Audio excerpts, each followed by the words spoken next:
So Jalen and I are going to introduce Bridget Hawkins. I'm going to read Bridget's bio, and then Jalen's going to read a statement that Bridget wrote about the two works that you'll see. Bridget Hawkins is a New Jersey native who lives in Brooklyn. She is currently completing her senior year at Pratt Institute, earning a BFA in writing.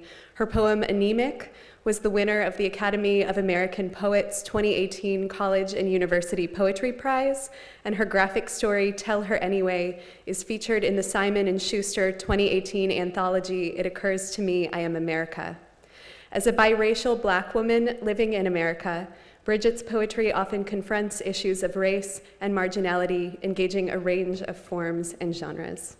And I will pass the mic to Jalen Strong to read Bridget's. Hi, everyone. How are you? I'm good. I'm good. How are you? Okay, that's what I like. I'm going to read Bridget's statement. The language of colonialism is ubiquitous, as are the oppression it inflicts. It is a language of violence, acquisition, and profit. It reframes history and removes voices. It feels important to me as a poet, me being Bridget, and as a brown body in a system that devalues and demonizes brownness, to resist the revisionism inherent to this form of language making by demonstrating its insidious hypocrisy. These poetic videos, American Capitalism and Circes, detourn, juxtapose, and collage language from sources of oppression, forcing within them room for reality. The violent removal of people from their homes, the police brutality in neighborhoods of color, the means through which the suffering Black body is translated into product. The language of colonialism thrives under the assumption that it is the single voice of history. Be it in a video that hails gentrification as quote-unquote development, or in erasing from rum and white sugar the bloody inhumanity of the plantations that bore them. Challenging that assumption by speaking back is the means through which I bear witness to others' hardships, enact eulogy, and make rageful resistance. And now, I want to show Bridget's video, but I gotta change this little adapter. So bear with me. As we bear witness, bear with me. How'd everybody sleep? I slept pretty good.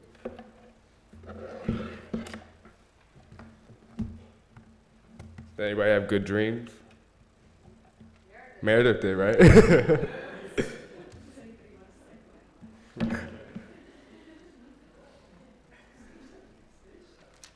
Look at that photo of me. What's my password?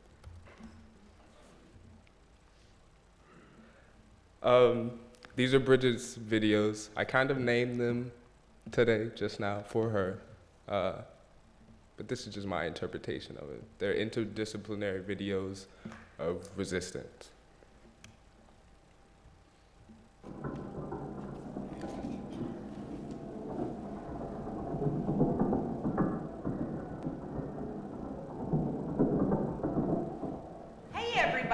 This is American capitalism, colonial variety. Yield, one delicious rum cake, perfect for summer soiree, serves up to 10 or 450 years, give and take.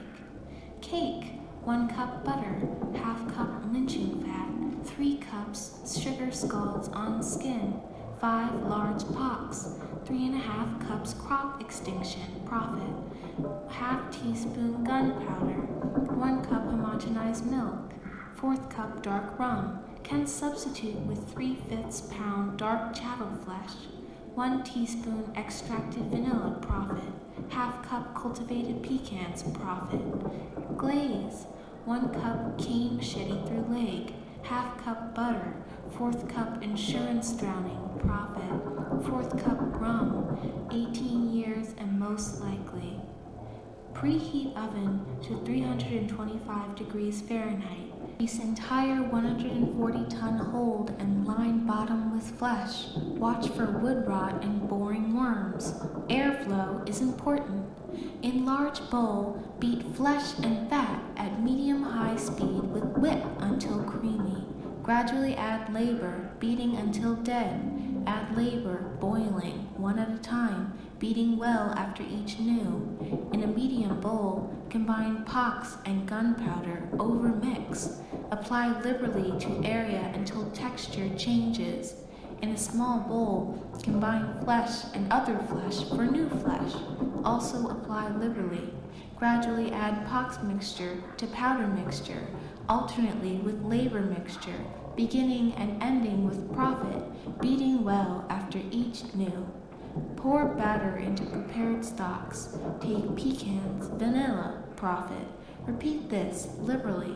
Bake 1 hour and 10 to 15 minutes, or until point inserted into eye comes away clean. In a medium bowl, combine all flesh for rum glaze. Bring to boil over Caribbean heat. Add labor until sugar is dissolved, about 6 months of the year. Pierce top 8 to 10 times with a thin iron. Pour boiling rum glaze over. Let cool in stocks for 15 minutes. Remove from stocks, invert onto wire rack, and let rot liberally. Serve cake, profit side up. Until next time, y'all.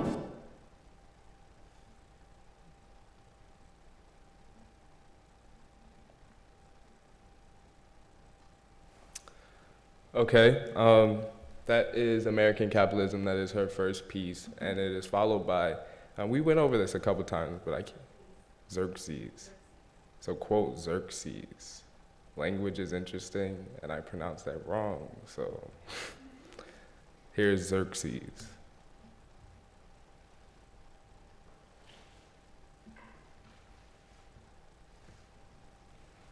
You want to come in here?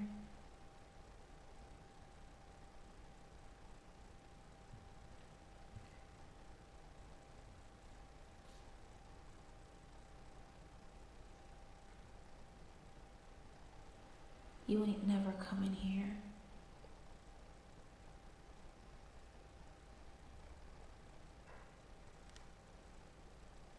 It's basically about people who have more money. Buildings around the corner that used to have lower income black people. At least 20 new real estate offices in the last 3 years. Night and day, 2 different neighborhoods. I can't really appreciate it. All I know is it's gonna affect my rent.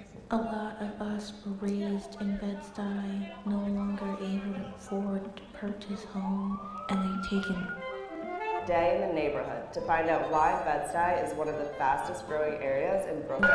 properties coming up. Every time you look around, they only tell. It has that neighborhood vibe still.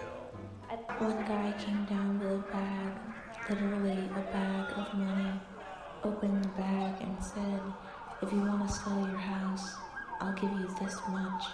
I had this house for 40-something years. Now all of a sudden, you want to come in and take it. If you're poor, it may seem like a lot, but it's a small amount of money. It's like harassment.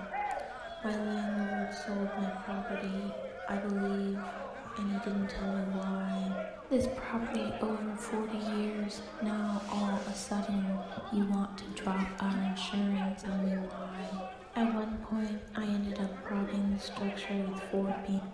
People around here are, creatives, or they work. That's what they're doing. Insurance companies go into people's houses, saying their house is condemned. They look at the money, and until other people came here across the water, all of a sudden, if I wanted to sell my house, I would have gave it to them. I'm not dealing with them. They don't necessarily know what they're giving us. So where are we going with this? They don't even speak to you. For the better part of 20 years, you're not coming in my house. Hell no. The church had gotten to the point where it was unsafe and I couldn't afford it. There was nothing I could do to save it. So where are we going with this? We didn't have no problem. I'm losing some of that, and that is problematic. No, you can't come into my house. This loss of interpersonal intimacy. No, you can't come into my house. Intimacy that home has always had. You can't.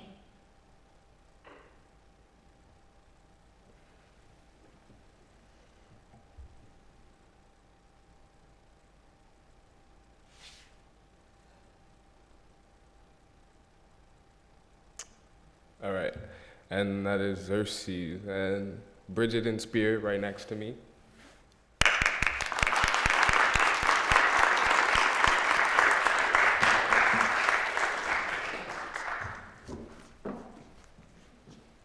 And now I'm going to introduce Jalen, the second Jalen. Jalen Strong is a sophomore at Pratt Institute in Brooklyn, and I've had the great privilege and pleasure of instructing him for the past 2 semesters. And we always joke in class that when Jalen speaks, it's so eloquent that a semiotext book gets written in each class session, and you're going to be privy to that in a moment.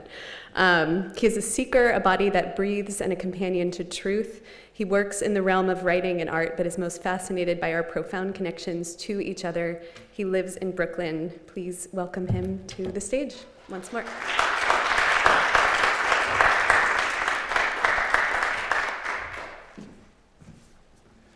Whoever that last person was that was up here did not do a good job. I don't think he shouldn't have been in the interrupt at all, right? No, I'm kidding. Thank you, Claire. I really appreciate that, and I'm really grateful to be here in this space, speaking words that could be semiotext, that could be truth, that could be anything. Because isn't that what words are? Anything. Today, I will be sharing with you all a project called Unburial Begun. But before that, I would first like to reintroduce myself. My name is Jalen Strong. I'm a Pratt sophomore. My practice involves writing and lately video language arts and video projects, sort of, which is really interesting to experiment in. I want to also acknowledge that we exist on settler colonial land throughout all of America. Specifically, I believe that this part of Rhode Island is Wampanoag territory or Narragansett, which I'm not very knowledgeable on that actually, so I'm going to read up on whose land this is. Along with land acknowledgement, I do want to also acknowledge what I like to call and what others like to call the system of domination in which we exist under, which is the imperialist white supremacist patriarchy, which is ever pervasive and ever seeping into our bodies in various ways. Unburial Begun. 1. On my travels here to Rhode Island, to which I have never been, I noticed a sight that I found interesting.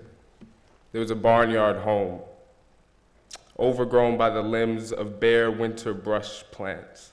It was rusted red and had slithers of white trim and dusty blue paneling. Red, white, blue.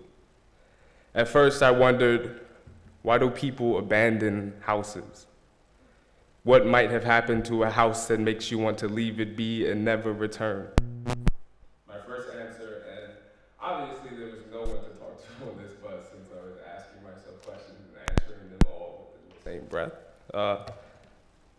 My first answer was that a house becomes left when an evil starts to brew in the foundation. It sounds harsh, yeah, but I trusted my initial answer. Houses hold the energy of the people inside. If your body holds a love, your home does. If your body holds a hate, your home does. And now that that particular home is empty, waiting to be healed, and the limbs, the arms, and the hands of the bushes, they are brown from the roots up. And someday these wild plants will overgrow and take the house with them into the ground from which it came, like how all things return to the wholeness of the earth.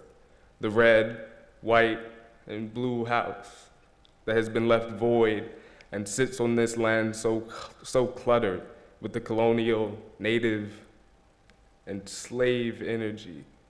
It will be interrupted by the brown hands raising from the soil. It will be reclaimed. This American history will be reclaimed and repurposed for the future.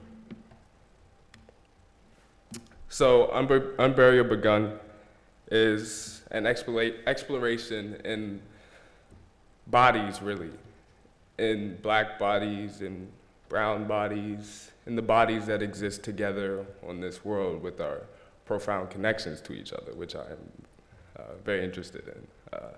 This work specifically is bearing witness to the violent coercion exerted onto Black bodies via history, via the present, and not the future.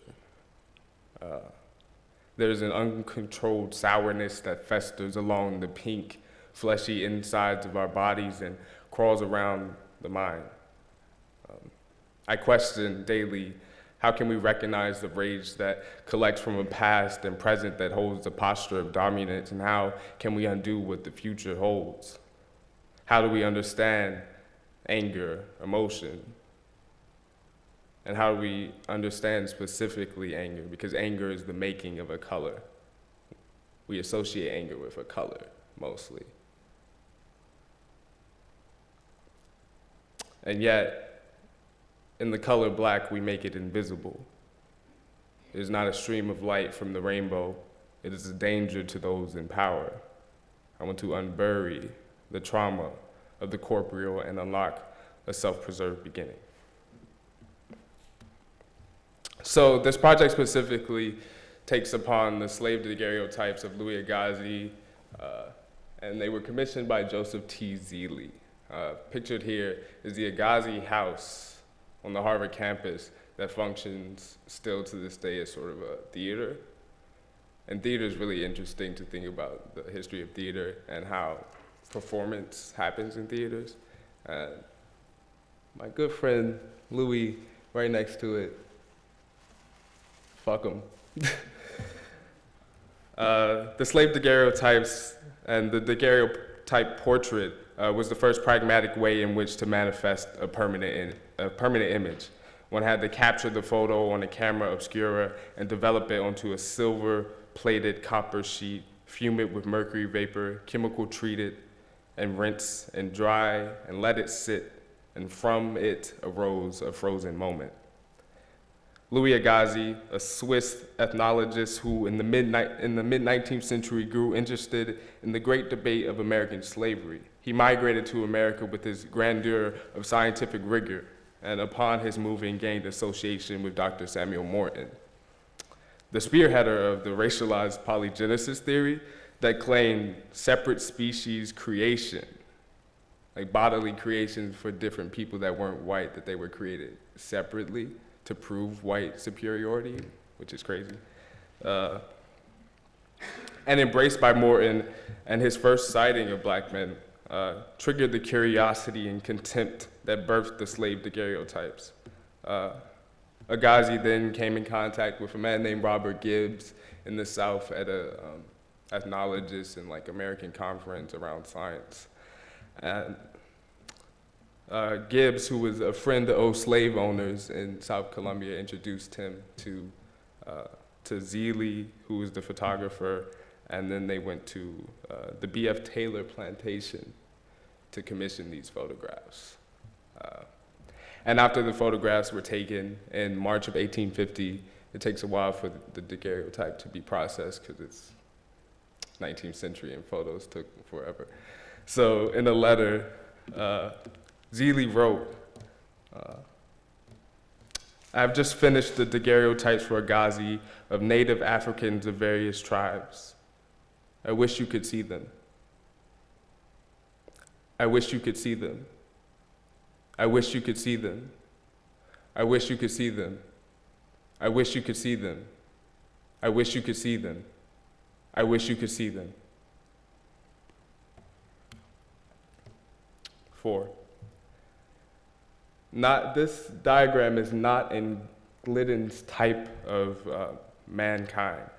I bring this photo into this presentation only because it's another form of racial typology, and it's very related to the idea of white science that seek to denigrate every other body that wasn't white, from animals to the native Negro, to quote unquote the Mongolian, to the native person, to quote unquote the Hottentot, to the Native American. And here it goes European, native, Negro, Hottentot.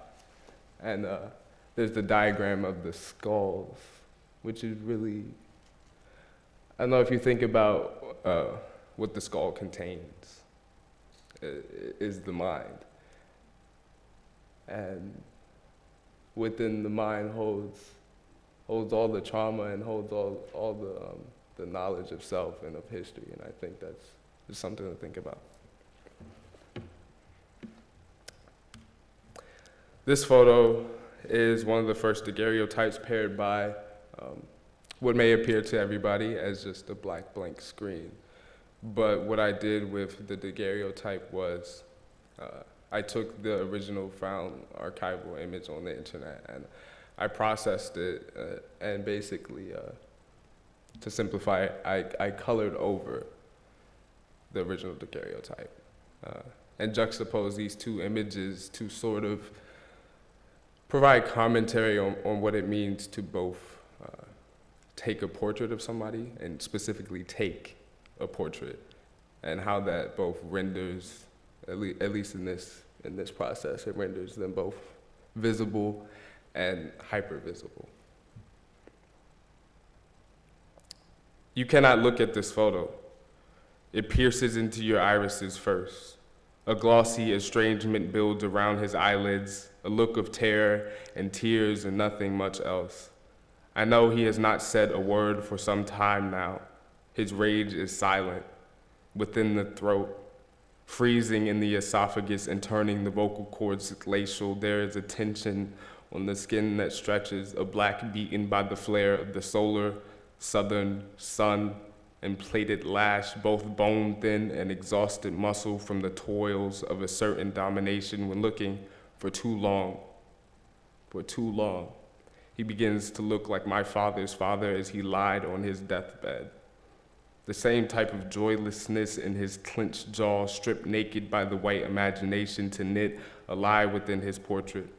The unrelentless eye of white science, colonizing his skin, the gaze, undeniably afraid and aroused by the black body. I want to weave a dream where he reclaims his name, where he is never sold into slavery from the Congo, where he lived among his people in the land that he was native to, free as free can be conceived, free as free can be conceived, as air flows with an intention of making a wind, as ocean makes a wave from itself, as sun makes light at the first minute of dawn, he is human. Her face has monopolized my mind in such a way that it travels to my chest. The beat of my heart is no longer silent. It is a drum alarm, a sound of urgency that consumes me. This is my rage, directly from the heart. I've been trying to build a new realm, a narrative that destroys this one where they have unzipped her gown. I've been trying to change history from the future. I've been trying not to cry when she stares at me and asks for help, when I can do nothing but weep alongside her and wish for a fiery sentence to hell of her oppressor. She is so much more than this daguerreotype for experiment. She is no slave, a god, a god, a god, a god, a god, a god, a god if there was one. I can tell the tenderness of her skin. I can tell it is soft like the skin of the mothers that I come from. I can tell that her hair feels just like mine. Half of her is floating into the abyss and the other is trying to crawl its way out, dreaming of a night sky so bright it'll burn the plantation, dreaming of revolution, dreaming of her kin, dreaming of dancing, of drums, dreaming of rhythm, dreaming of a world without sin. And so what I did with the daguerreotypes was, in order to sort of reclaim the past and recontextualize the past, I decided not at all to embody what it meant to be these people. Not at all, but to rather take my own ancestral energy of people that look just like me, of people that look just like my father and my mother, and the lineage that I do not have actually, and place that into these photos, into these Polaroid photos specifically, because if you know the design of the Polaroid, it's a cell, it's 4x4, and it captures your photo and it locks you in there, and you can't escape unless you have the very will to. So I think that what I was attempting to do is to take these photographs and put myself into this cell with this type of intentionality that I can be in this photo and I can be stagnant, I can be put into history, I can be placed into history, I can be unmoved by history, but I can take that photo and I can walk out. Because that is not what these people were able to do. To undig, first find the whole, discover the abyss of this flesh, the deep obsidian part, the gutty proportions tucked behind the rib cage, the heart, and the artery inside the skin is another obstacle. To undig, first find the past, discover the lash of tongues, the tar of scalp, the reflection that burns, the body beaten, the body that beats back. Granddaddy always told me to be like the white boys. Granddaddy always told me to be like the boys. Granddaddy always told me to be like the boys. Granddaddy always told me to be like the boys. Granddaddy always told me to be like the boys. The boys, he said, go to college, own things, have what they want on their fingers. The axis of the world spins. The throne belongs to them. They come from a lineage of what we cannot have. We cannot have a lineage. We only have a drowned history. From the water we have come, and from the water we will return. Be like the boys, swim. The kingdom come for them. Ain't no kingdom ever came for me. Ain't nobody gonna kiss the blackness of your feet. Granddaddy said, make that blackness flee. Beat it out of you. Let it grow legs. Crawl from the surface of you and plague some other fool. Once the skin has fled, write a eulogy for your tongue.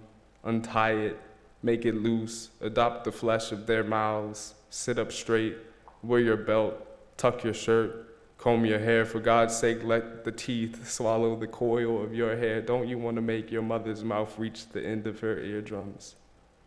Don't you want to be somebody? Don't you see me? These eyes are old enough to see behind your neck. And I actually won't show that, but it's 5 minutes. Is that too long? Okay, so that was the end of Unburial Begun, and it's still a working project, still very much so. And I think that to place myself within the context of history is immensely laboring, emotionally and physically, and to think about the lineage of blackness in this country is something,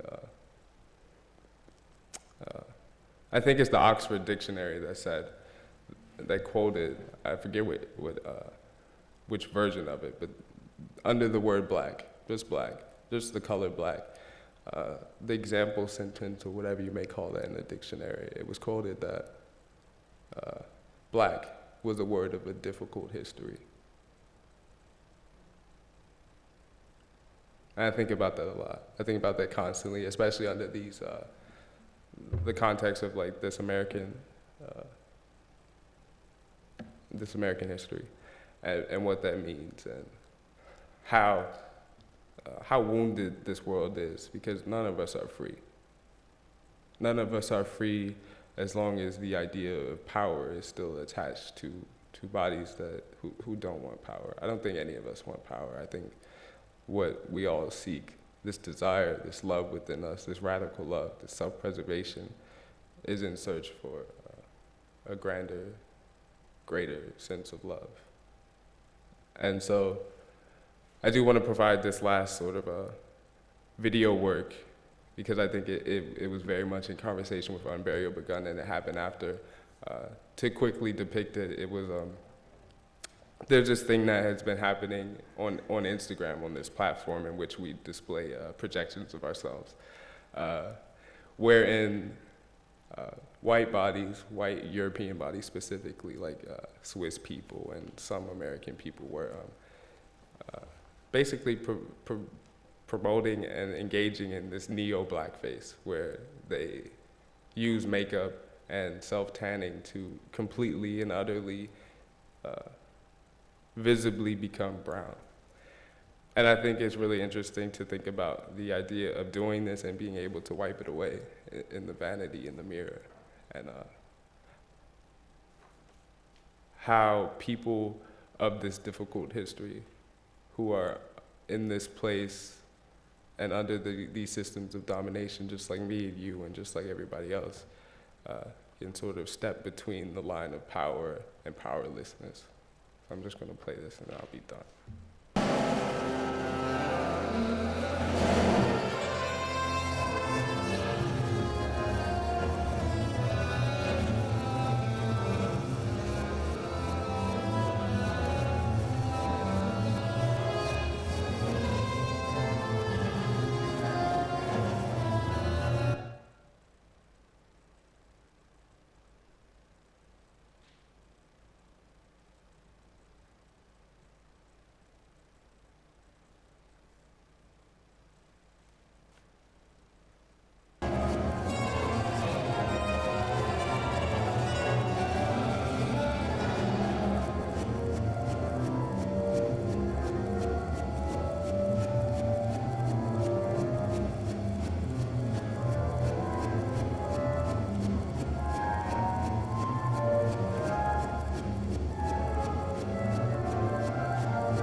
I think there may be an issue with the words I'm saying.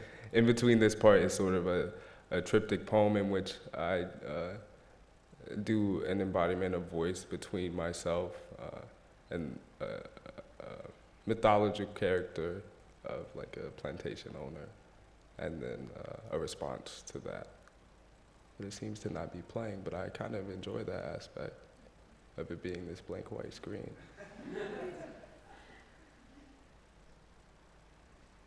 And so it goes. And so it goes. Isn't this the best interruption? And so it goes, and there it goes.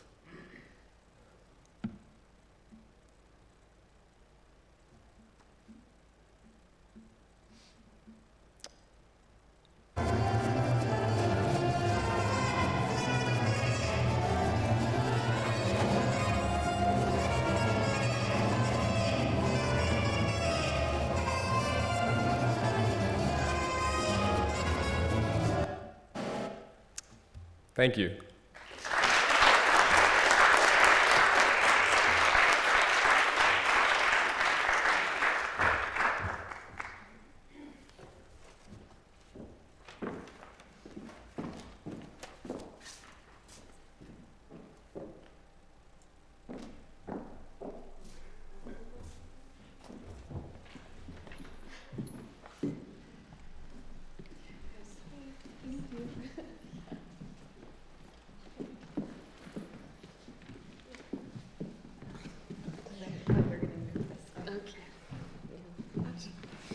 We have quite a bit of time. I hope the audience has questions. But I thought I would begin with a few questions to kick us off. Thank you so much to Meredith and Jalen and Bridget in absentia. The work was really amazing. I think we should give it another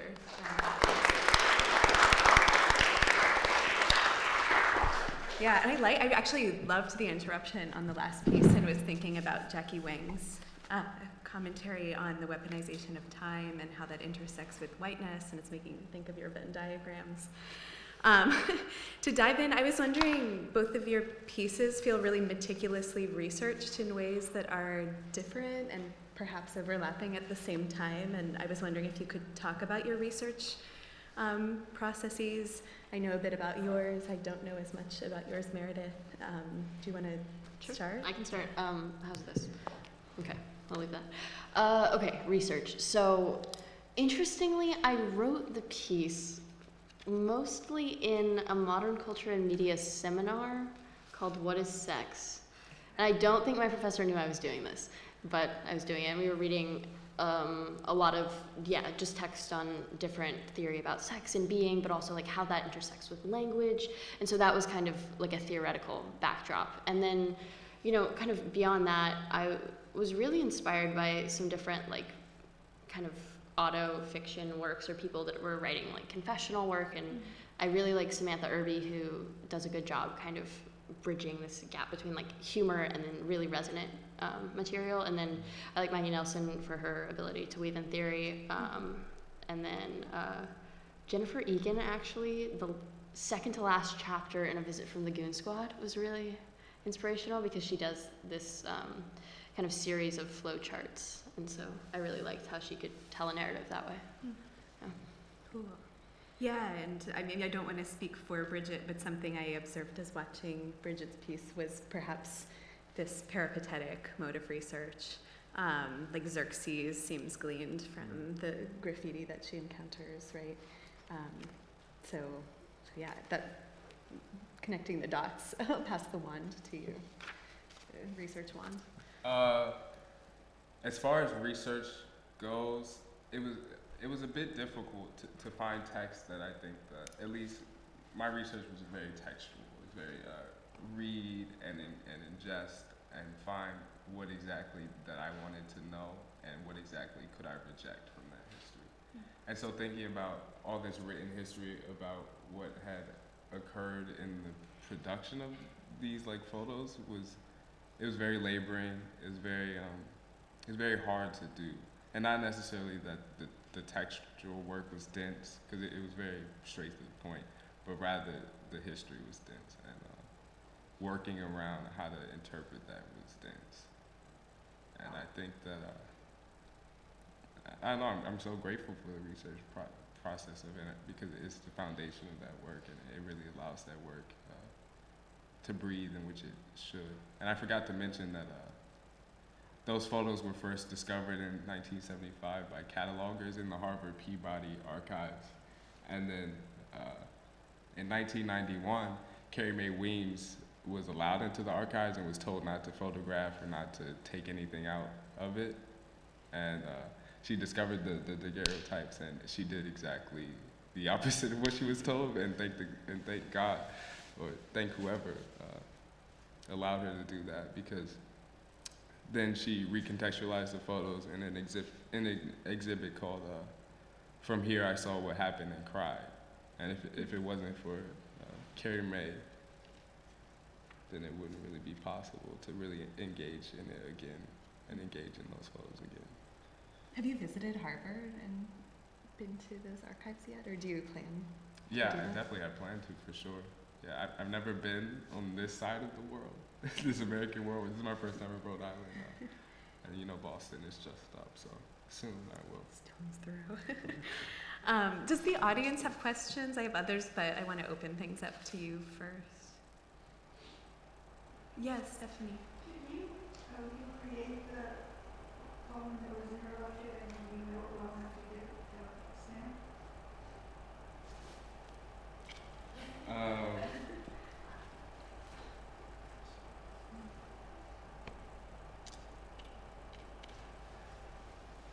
Maybe. I can talk about it, or I can wing it. Okay. Wow. I believe in you. Thank you. There's a part in the embodiment of like it's basically a made-up character of like a southern like religious pastor, and there's this one position with the white screen, and it in the middle it jumps to the black part and it goes Can you stand up and hold it back and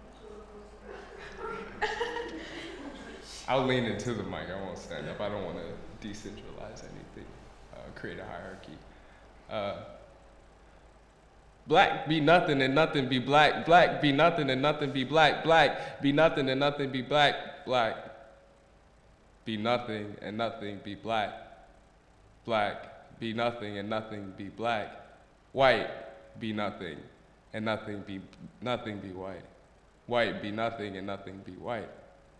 A thing of the past, a thing of power, and yet there be bodies hanging on to the strings of it for dear life, for power. And that's that part. Well, thank you. Thank you. Are there other questions, requests?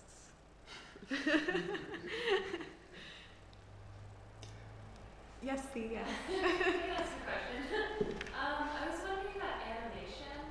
I think that in all three of these we saw a lot of movement and exploration with and like timing and how things came in and out of the screen, controlled to different levels. And I learned in this class at Brown by Gertrude Koch this theory that animation is something we do in our bodies and then project onto an art piece. And that is like the anima and animating quality. And I was wondering how Jalen and Meredith think about that, like how much of the role of animating the text and activating the text is coming from the device and not just being asked of other people, and how just from your body. Animation. Okay, I can start. Well, yeah, it's a great question. When I started working on this piece, it was definitely like existed very much on the page, and I was in Thea's class working on it. And we had the assignment of doing like a video essay, and I came in and I was like, okay, I'm just gonna, read this text as a PowerPoint and show it to people and see, okay, how can I translate this to video form? But, in doing that, decided that it is kind of a video as it exists as a presentation. And I personally feel like I much prefer it now, reading it out loud and, having shown some friends and then having read it. Yeah, I think it exists more like in an embodied space, so. I loved it. me and Meredith met yesterday? We're best friends now. We're best friends. And the movie was so interesting, especially in the terms of like quote unquote animation. And at first, I understand this in two parts, but at first, it really functioned as sort of, it was almost like the theoretical turning into the physical, turning into the animation or the animated body. So thank you for that. It's very good. Like you said, coming from the body, we all have bodies. I think that's the one thing that we can all say in this room is that we have a body and we inhabit a body. And I think that, at least in the sort of negotiating and tethering of animation, of color, of form, of like body, that, like you said, all of that comes from this part of you. and really having that displayed into video work in which things move, in which movement happens, is not only reflective of the inner body and of everything that happens, but also of like of interpretation, and how interpretation is moving throughout these temporalities of like the work that we do, and how they get reimagined, especially in like different parts. And I noticed that like in the first part of the buoy, it's this one interpretation of it, and then the second is another interpretation. And in my work, there's several interpretations because it's historical, and it's like the only way that I can create it is if I manipulate it for all the good reasons to manipulate it. So yeah. Your question? Yeah. Hey, it's related to Thea's question, but the question here would be, you both engage images and text. So just in terms of maybe the interruption in modes or the disruption, how do you think of the relationship between both modes of approaching the material that you present? Do you think of the visual as a way of interrupting the textual material you're presented with? Are they, what kind do they have an antagonistic relationship, those two modes? Is it a productive antagonism, or are they supporting each other? And in both series, how do you think about it? Well, I'll start with saying I was so struck by, with what you presented, how there was such like a complement between the poetry you were reading and the images at the same time, and I kind of liked that, they really did work together so well. And I wouldn't have wanted to necessarily just see them or just hear, but like hear you read alongside the images.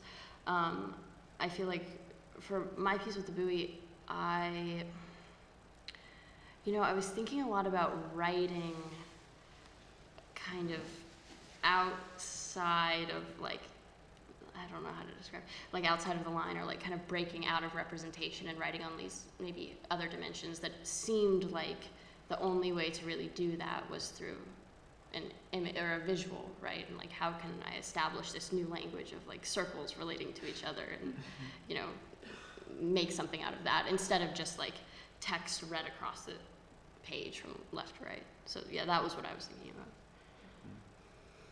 about. They're in like, at least in our works, they're, like you said, they work in certain ways. And I think that in the general thinking about language, like literal words and then images, literal pictures, the general population, general knowledge, I think people hate to see words and pictures together.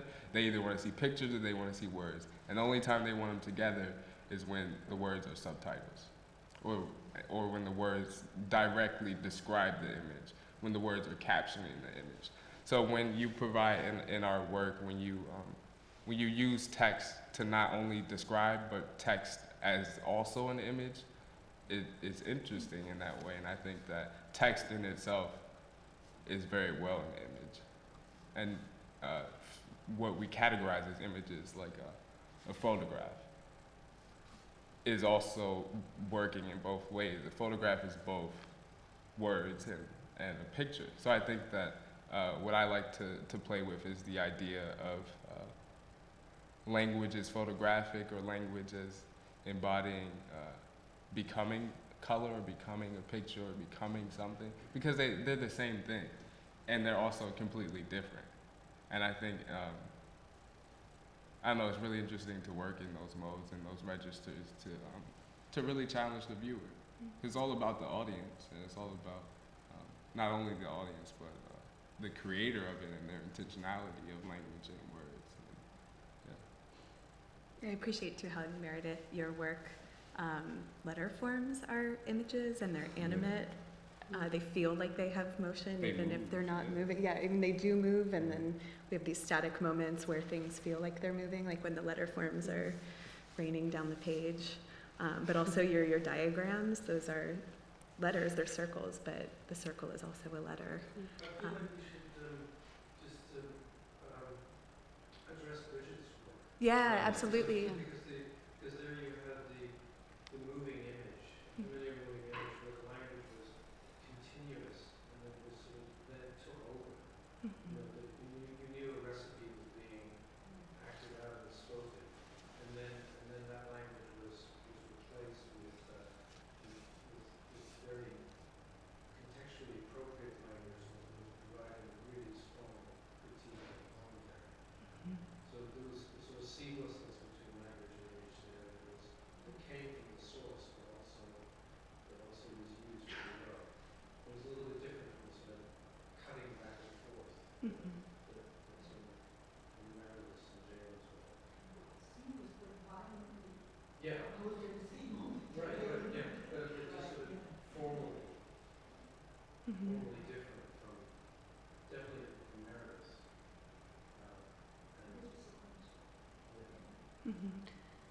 was also interesting that, you know, she had this, like the title of the piece as a part of the image too, right? Like the tag of graffiti was like embedded in the image, which was kind of interesting. Or it's part of the stream, right? I think the language there has a different momentum. Did she do that, or did Jalen give you that this time? And the titles and she gave them? The titles are her titles, and Jalen, I believe you put them in a PowerPoint, and the titles were living. The title on of the top. presentation was my interpretation of it. Like the interdisciplinary as resistance. That was mine. The titles of the videos were a Bridget's creation and a Bridget's mind, and I think they work really well in that way. And I like that you said stream, because there is a certain momentum in the videos, and there's a certain amount of movement without the visual text, and like you brought to our attention, at least in the second piece, she's literally moving with the camera instead of like the found images and the found videos from the first piece. So if we're taking the second piece specifically, she's moving it and she frames it with our little devices. She frames it within this and within the camera mode within this, and she begins something that's really interesting, and that fact is that our gaze, and not a specific gaze, but the gaze of today, of 2019, the gaze of technology, and she frames it within the context of gentrification and urbanization, and she goes down a street to which I'm really familiar. She goes down Quincy Street in Bed-Stuy. I know exactly where she is from the start of that video to the end, and she captures a neighborhood that is, for lack of a better word, that is dying. I work right on the corner of one of those videos, and every day there's construction of brand new condominiums that aren't sustainable for living for anybody, and yet we place people and we hoard them in it. And I think that's really her larger commentary via the language that isn't displayed but is spoken. And I think it's terribly genius, for lack of a better word. I wish she was here to speak more on it, because I can only say but so much. I'm thinking too about the stream, right? The stream of consciousness, or the stream that we're talking about in terms of the audio as a digital stream, right? Or a stream that witnesses, as opposed to just this like audio water running through the text. Yeah, stream of the collective unconscious. Are there other questions from the audience? I should check the time also. Or did I bring that? So it's 12:14. We have about 15 minutes. I'm going to ask a few more questions. I'm curious about your interactions with communities as part of your studies, like the learning communities wherein you made these films, friend artists with whom you're in dialogue as you make. What communities are important to you? And in what communities did these pieces burgeon? Sure. So, yeah, I think I'm kind of straddling two different communities. One being the community here at Brown, right, and working in digital language art and thinking about, you know, communities of like queer friends and people I talk to at school in Rhode Island, and then community in Texas that's definitely influenced a lot of the things that I write about, even though, you know, sometimes it's like harder to talk about things with community in Texas. And so something that I was really thinking about with this piece was like how to talk about things that are tough and like hard, and how to talk about things with certain communities, that are easier maybe in like Brown's kind of liberal environment versus conservative environment in Texas. So. I definitely get the idea of like being in different communities, and in terms of like creating specifically, there's many communities that we all exist in, and it's like endless sometimes. But I think the main communities that I think in or are allowed in are the community of self, so my own being and all the thoughts that I get to have as a person and as a privileged person in my ableness. the community itself, obviously the community of Pratt, obviously, or not so obviously, the communities in which I engage in where I live, and that can be considered two places. I live in Brooklyn, New York, and I have grown up for some time in my life in Brooklyn, and being in a community that's changing and ever changing is very difficult. And then the community of my hometown being like Prince George's County, Maryland, which is right outside of DC. So there's a lot of commentary within that. And just like being in all these spaces and actively trying to change them all for the better. And I think that's what art does, what our art does, what occupation does, what our ability to think does. I think it for lack of a better word, is about change, and about like how do we change these communities for the better via progress and via art and via language specifically, because words are how we communicate, and if we're going to use words, we have to use words cautiously and with so much, I mean, they have so much prowess.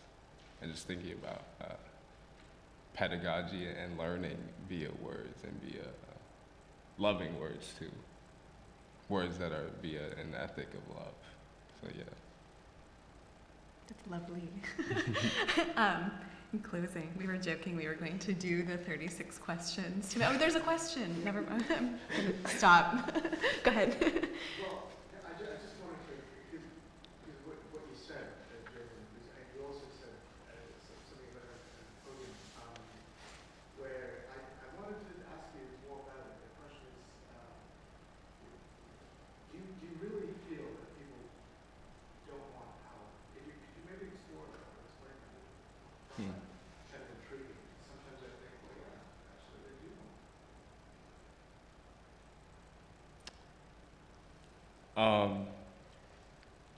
I think power, in the sense that I'm talking about, is inherited, and is an inheritance, specifically in the context of the work, is thinking about the American production of power, and thus, following the American production of power, the global production of power. And under these systems of domination, which not too many people really actively, or at least in today's world is changing, but the idea of the phenomenon of whiteness and what that means for all bodies and not just white bodies. The idea that power and privilege are innately inherited specifically by those who have white bodies, and that changes a lot, especially in the spectrum of like oppression. If we're thinking about what specifically coined by first, like bell hooks, the imperialist white supremacy patriarchy. It's like an all-encompassing phrase that does away with the idea of like racism as the only issue, because racism centers and holds on a pedestal the idea of white people being the utmost issue. But I think the issue is not the person, but the system. Like per se, right now in America, Donald Trump, the president of these United States, has power, but only because it is granted to him.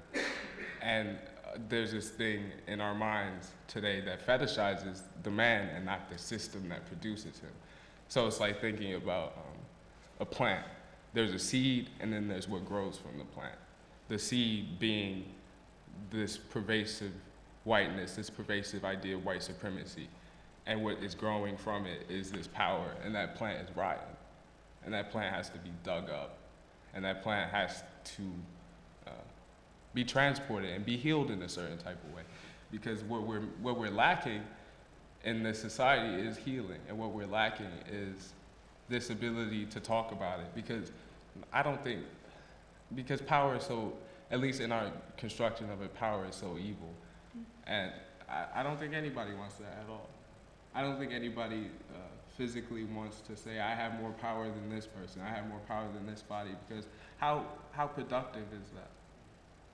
How exactly are we going to grow and heal together if one person is in this chair, is right there, and is looking specifically at me, or is in this chair looking at Claire or looking at Meredith and says, I have more power than you. Whether you're knowingly saying it, unknowingly, whether you're overtly saying it, or whether you're innately saying it. Because you don't have to speak to say something. Having a body and having an orientation of that body within this world is language enough. I'm thinking too about the flower pot, right? Like a plant can only grow so much in a flower pot. Mm-hmm. You need to uproot it and put it somewhere else. Yeah, as part of that unpacking. Right. Question. To close, does anybody have further questions? I have a closing question. If not, in closing, what is one question you would wish somebody would ask you that you haven't yet been asked that you want to answer? So you say yours, and I'll ask you. Beautiful. And then you, okay. Right. Symbiosis. Oh, that's a good question. Question to be asked.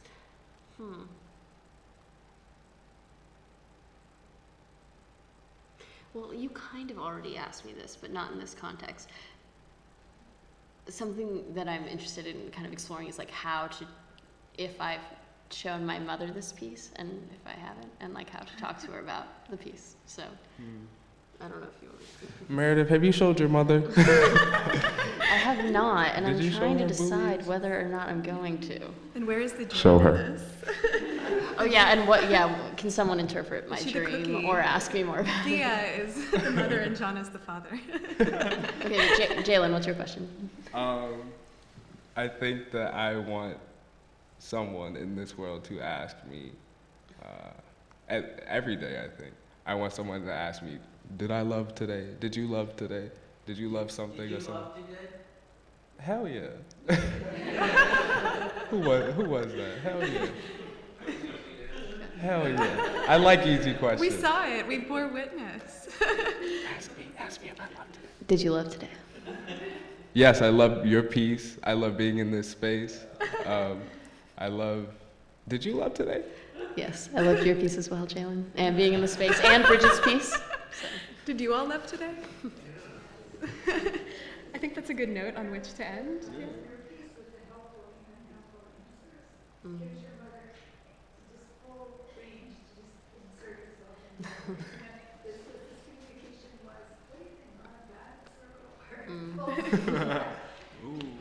You're right. And is made from an ethic of love and care, I think. Thank you so much. This was amazing. Give it up for Jalen and Meredith.